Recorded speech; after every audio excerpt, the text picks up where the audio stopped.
이에 빌라도가 예수를 데려다가 채찍질하더라. 군인들이 가시나무로 관을 엮어 그의 머리에 씌우고 자색 옷을 입히고 앞에 가서 이르되 유대인의 왕이여 평안할지어다 하며 손으로 때리더라. 빌라도가 다시 밖에 나아가 말하되 보라, 이 사람을 데리고 너희에게 나오나니 이는 내가 그에게서 아무 죄도 찾지 못한 것을 너희로 알게 하려 함이로라 하더라.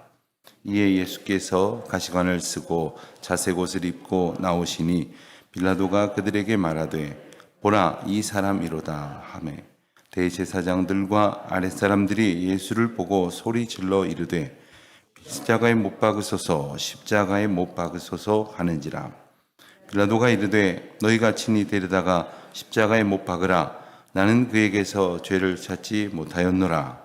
유대인들이 대답하되 우리에게 법이 있으니 그 법대로 하면 그가 당연히 죽을 것은 그가 자기를 하나님의 아들이라 함이니이다. 빌라도가 이 말을 듣고 더욱 두려워하여 다시 관정에 들어가서 예수께 말하되 너는 어디로부터냐 하되 예수께서 대답하여 주지 아니하시는지라. 빌라도가 이르되 내게 말하지 아니하느냐? 내가 너를 놓을 권한도 있고 십자가에 못 박을 권한도 있는 줄 알지 못하느냐? 예수께서 대답하시되 위에서 주지 아니하셨다면 나를 해할 권한이 없었으리니 그러므로 나를 넘겨준 자의 죄는 더 크다 하시니라. 이러함으로 빌라도가 예수를 놓으려고 힘썼으나 유대인들이 소리질러 이르되 이 사람을 놓으면 가이사의 충신이 아니니이다. 무릇 자기를 왕이라 하는 자는 가이사를 반역하는 것이니이다. 빌라도가 이 말을 듣고 예수를 끌고 나가서 돌을 깐 뜰 히브리 말로 가바다에 있는 재판석에 앉아 있더라. 아멘. 2004년에 개봉을 했으니까 벌써 20년 가까이 되어 가고 있지만 많은 분들이 The Passion of the Christ라는 영화를 잘 기억하고 계실 것입니다. 우리가 잘 알고 있다고 생각을 했지만 예수님께서 당하신 십자가형의 고통은 정말 상상할 수 없는 것이라는 생각을 조금 더 하게 되었던 영화라고 할 수 있겠습니다. 우리가 어찌 그 고통을 다 상상할 수 있겠습니까? 오늘 본문 말씀을 보면 예수님께서 빌라도와 군인들에게 수치와 모욕을 당하시며 이제 고통을 겪으시는 장면이 조금 묘사가 되어 있습니다. 빌라도가 1절 말씀을 보니까 예수를 데려다가 채찍질하게 했습니다.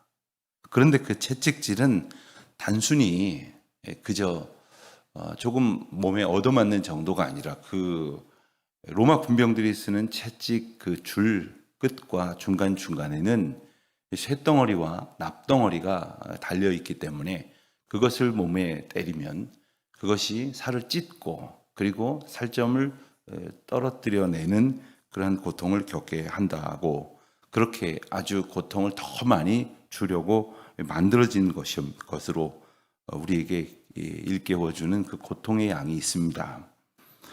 게다가 2절 말씀을 보면 군인들이 가시나무로 관을 엮어 머리에 씌웠다고 했습니다. 아마도 머리에서부터 이제 피가 흘러내리기 시작을 했을 것입니다.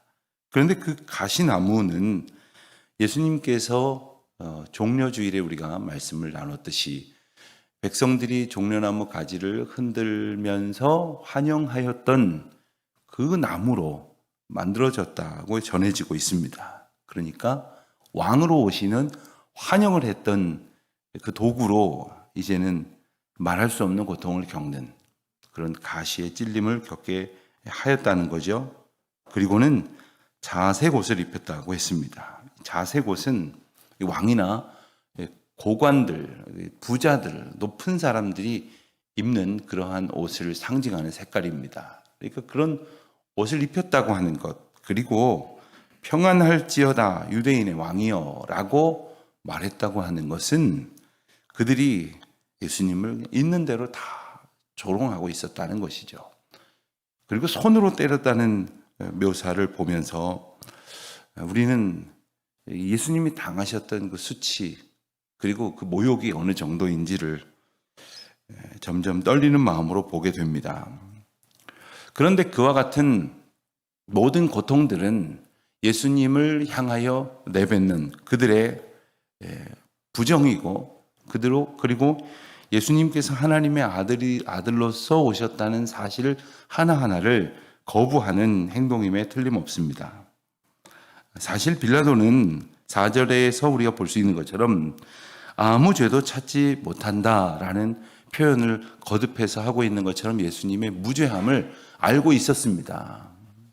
그는 4절에서도 그랬고 또 6절에서도 맨 마지막 부분에 보면 나는 그에게서 죄를 찾지 못하였노라 또 이렇게 말하고 있었습니다. 그리고 12절에 가서도 이러함으로 빌라도가 예수를 놓으려고 힘썼다 했습니다. 이 12절의 말씀 앞부분인 8절에도 그리고 다시 오늘 본문의 맨 마지막 절인 13절에도 거듭해서 예수님을 신문하려고 하는 시도를 합니다. 그렇지만 예수님께서 말씀하시는 것이 하나도 잘못이 없으며 그리고 아무런 죄도 없다고 하는 사실을 그는 분명히 알고 있었습니다. 그래서 어떤 학자들은 1절에 나오는 예수님을 채찍질하려고 했던 것이 고된 아주 그 처형에 이르게 하지 않고 매질이나 해서 불쌍하게 여김을 야기시켜서 그 정도에서 그치려고 했던 것이 아니냐 이렇게 해석을 하기도 합니다. 어쨌든 빌라도는 시종일관 그런 생각을 가지고 있었다는 것이죠. 하지만 군인들은 그의 아랑곳하지 아니하고 더 심한 조롱의 의미로 이와 같은 체벌을 가했습니다. 4절에서 거듭하여서 이제 빌라도가 예수님의 죄 없음을 이야기할 때에 너희에게 이것을 넘긴다라는 식으로 거듭해서 표현하지 않습니까? 빌라도가 정말로 그가 스스로 말했던 것처럼 예수님을 죽일 권세도 있고 용서할 수 있는 권세도 있었음에도 불구하고 죄가 없다고 하는 것을 알았는데 그는 죄가 없는 자에게 처하여야 할 마땅한 처분을 내리지 아니하고 그는 군중들을 의식하고 그리고 자기가 가지고 있는 이 권세를 보존하기 위해서 그는 스스로 비겁한 행동을 하고 있는 것을 보게 됩니다. 그에 반해서 예수님을 십자가에 못 박으라고 요구하고 있는 군중들의 그 집단적인 패역함, 집단적인 죄악을 또한 보게 됩니다. 아마도 그들 배후에는 유대의 종교 권력자들이 있었을 것입니다. 그들이 백성들을 충동질했고 또한 그들의 크나큰 목소리에 위협을 느낀 빌라도는 총체적으로 진리와 멀어지고 있었다 하는 사실입니다. 여러분 우리가 때로는 무엇이 참이고 무엇이 진리인지를 모르지 않음에도 불구하고 그렇게 말하지 못하고 그렇게 행동하지 못하는 경우가 있습니다. 그럴 때면 말로 다 할 수 없는 후회와 괴로움이 우리를 짓누를 수밖에 없는 것이죠. 당연히 우리는 그와 같은 진리의 가치, 하나님께서 우리에게 누구에게나 주신 그 양심의 이끌림을 받게 될 수밖에 없었으나 빌라도는 그렇지 않았다는 겁니다. 아마도 그의 이 큰 죄악이 지금까지도 신앙 고백을 하고 있는 모든 그리스도인들의 입에서 예수님을 십자가에 못 박은 사람으로 고백되어지고 있지 않습니까? 이게 얼마나 중요한 문제인지 그때마다 우리는 깨닫게 되는 것입니다. 8절 말씀을 보면 빌라도가 7절 말씀에 나와 있는 유대인들의 소리 지르는 요구를 듣고 더욱 두려워하였다고 했습니다. 무엇을 두려워했을까요? 빌라도가 로마 총독인데 유대 총독으로 로마가 보낸 최고위 권력자인데 뭐가 두려웠을까요? 아마도 그는 우선 사람들의 폭력적인 반응이 뭔가 또 다른 소요로 비화될 것인가 하는 것을 두려워했을 것입니다. 그리고 그와 같은 상황 속에서 궁극적으로 유대 백성들 공동체에 있어질지도 모를 난리와 그런 소동이 자기의 신변에 미칠 영향을 두려워했을 것이에요. 그러니까 그는 이 모든 상황에 있어서 참이냐 거짓이냐, 죄냐 무죄냐에 관심을 두고 있는 것이 아니라 자기를 보신하는 것에 온갖 관심을 두고 있었다는 것이죠. 분명히 예수님께서 죄 없으신 분임을 알고 있음에도 불구하고 말입니다. 우리는 때로 이 길이 생명의 길이라는 믿음이 있음에도 불구하고 참으로 보잘것없는 여러 가지 이유로 그 길을 따라 걷지 않고 있는, 때로는 우리 자존심 때문에 혹은 어떤 사람들을 의식해서 어떤 하나의 사건 때문에 우리는 온전히 주님께서 인도하시는 그 하나님의 진리의 길로 걸어가지 못할 때는 없습니까? 빌라도는 예수님을 놓으려고 12절 말씀에서 아까 읽었던 것처럼 노력하기도 했지만 백성들의 이 협박 앞에 번민했습니다. 그리고는 마침내 가장 인류 역사상 가장 잘못된 결정이라고 할 수 있는 일을 저지르고 말았습니다.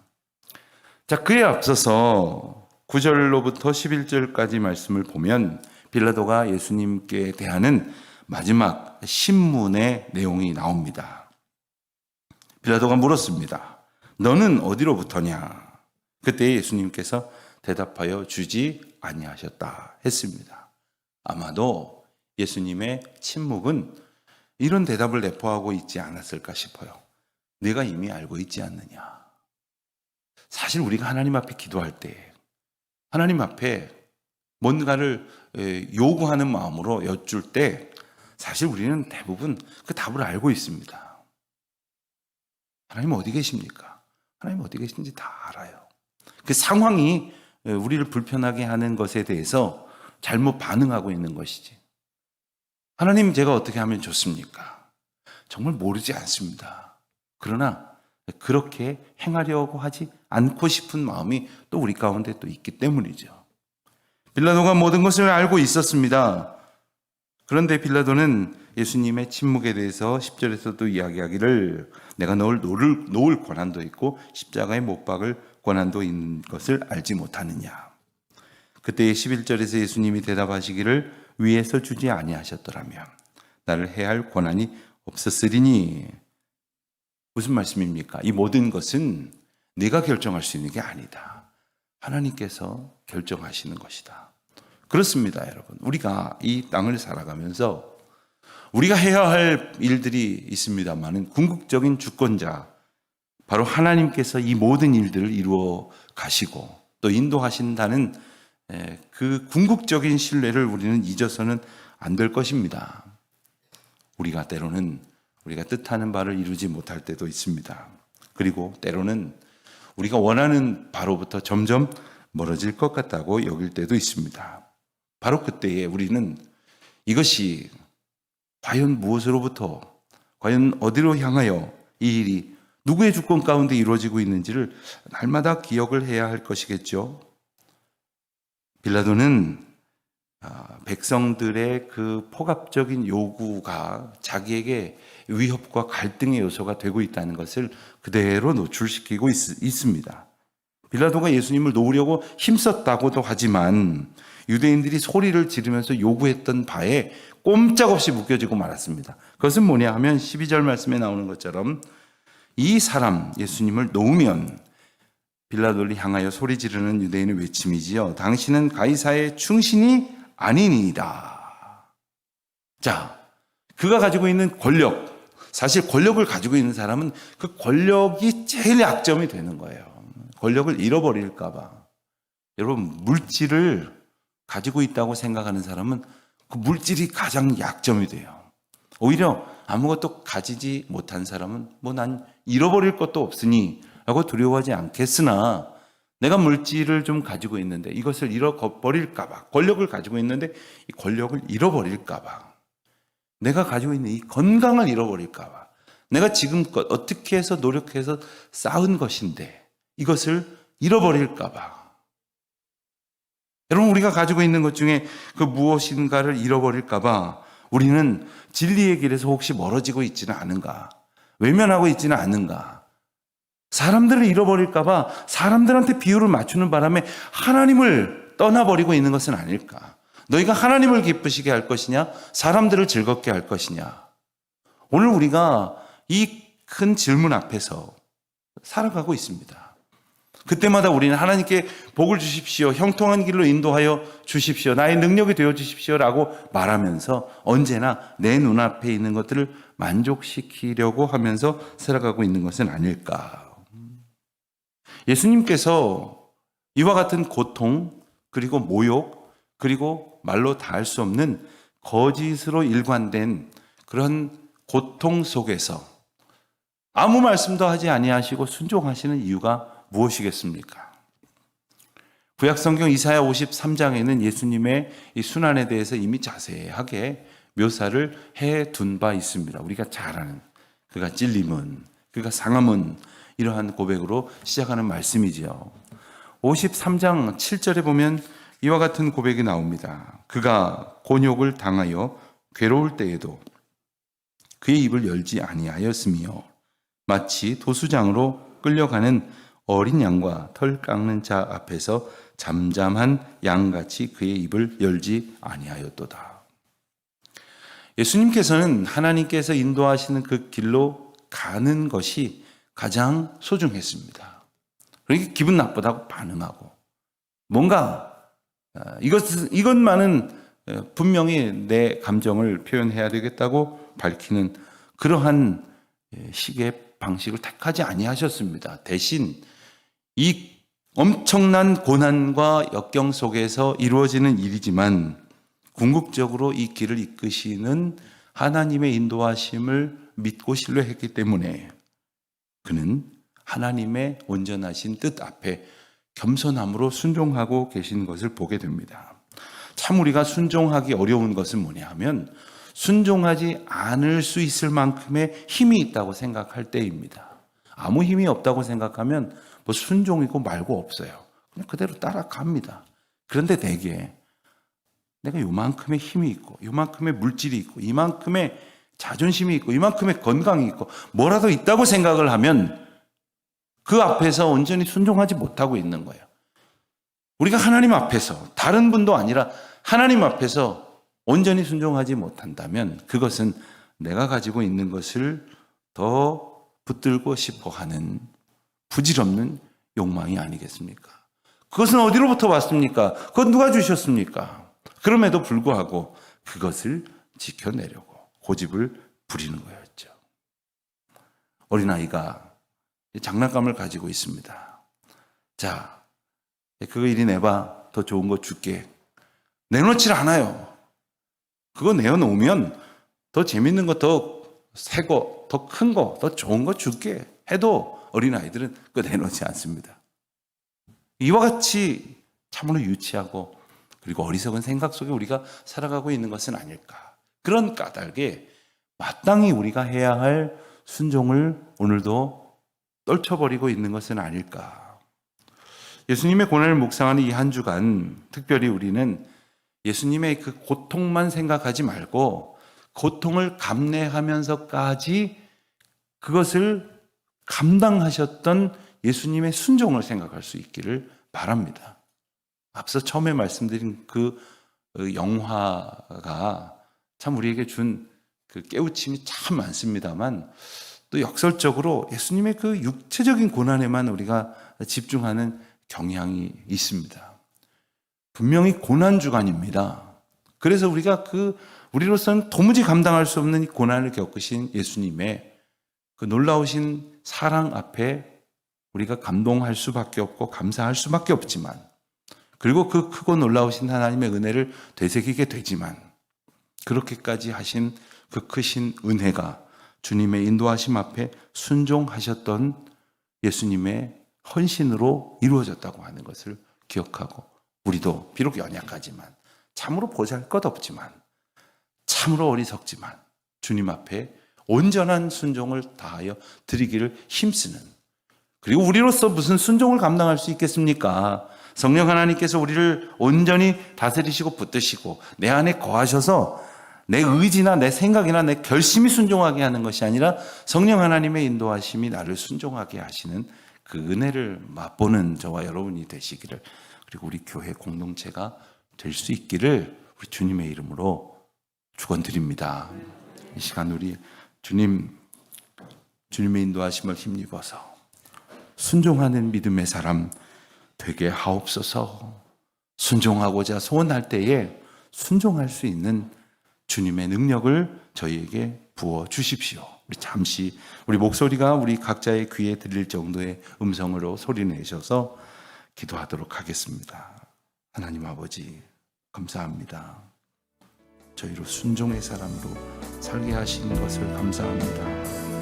하나님, 저희가 비록 저희의 생각, 저희의 욕심, 저희의 계획으로 가득하여 있지만 이 어리석음을 주님께서 깨닫게 하여 주시고 오직 순종하게 하시는 그리스도의 은혜를 보게 하셨은즉 저희도 그리스도께서 그러하신 것처럼 순종하는 주의 자녀들로 살게 하여 주시옵소서. 예수님께서 겪으신 그 고난, 그 십자가의 고통, 그 형벌의 아픔, 그것을 다 이기실 수 있었던 것은 오직 십자가를 다스리시는 하나님의 놀라우신 은혜 앞에 순종하셨을 것이기에 저희도 그와 같은 믿음의 사람으로 서게 하여 주시옵소서. 우리가 사랑하며 살아가는 것도, 섬기며 살아가는 것도, 때로는 낮아지며 양보하며 기꺼이 우리가 하나님의 은혜 가운데에 겸손히 설 수 있는 이 모든 것은 주님께서 순종하신 그 뜻을 저희로 준행하게 하시게 하신 그 은총 앞에 순복하는 것이온즉 아버지 어쩌다 주님의 뜻을 기억하는 주의 자녀로 살게 하여 주시옵시고 오늘도 그와 같은 은혜 안에 거하는 주의 백성들 다 되게 하여 주옵소서. 아버지여, 우리의 못난 자아들, 거짓된 신념, 그리고 잘못된 모든 고집들 다 멸하시고 다 거두시고 오직 순전한 주님의 은혜, 십자가의 그리스도를 향한 온전한 성령의 인도하심만을 붙들고 살아가는 저희들이 다 되게 하여 주옵소서. 주님의 은혜를 구하오니 예수님의 이름으로 기도드립니다. 하나님 아버지, 저희로 성령님의 은혜를 힘입어 하나님의 인도하심 앞에 기쁨으로 순종할 수 있도록 인도하여 주시고 또 때로는 그 길이 참 힘들고 어려운 일이어서 저희가 감당하기 너무나도 벅찬 상황일 때가 있더라도 성령님 의지하여 겸손히 순종하며 나아갈 수 있도록 인도하여 주시옵소서. 그때마다 우리에게 힘주시고 주님의 뜻을 선명하게 알게 하여 주시옵소서. 오직 주님의 인도하심 앞에 기쁨으로 나아가는 저희들 다 되게 하여 주시옵소서. 주님, 저희를 교회 공동체로 묶어 주셨사오니 저희가 함께 손 맞잡고 걸어갈 믿음의 길로 주님께서 이끄시는 귀한 성령의 열매를 거두는 그 길로 온전히 우리 모두가 마음 아파요 순종하는 거룩한 역사가 있게 하여 주시옵소서. 주여, 주의 백성들 오늘 하루도 세상 나아가 살 때에 주님 맡겨주신 사명 가지고 분투하며 살아갈 때에 힘들고 어려운 일 만날지라도 결단코 넘어지지 않게 하시고 주님의 능하신 손길 의지하며 날마다 주님 앞에 순종의 아름다운 결실을 얻게 하여 주시옵소서. 감사드리오며 지금은 우리 주 예수 그리스도의 크신 은혜와 하나님 아버지의 무한하신 사랑하심과 성령의 교통하심이 모임 가운데 이제와 영원토록 함께 하옵시기를 간절히 축원하옵나이다. 아멘.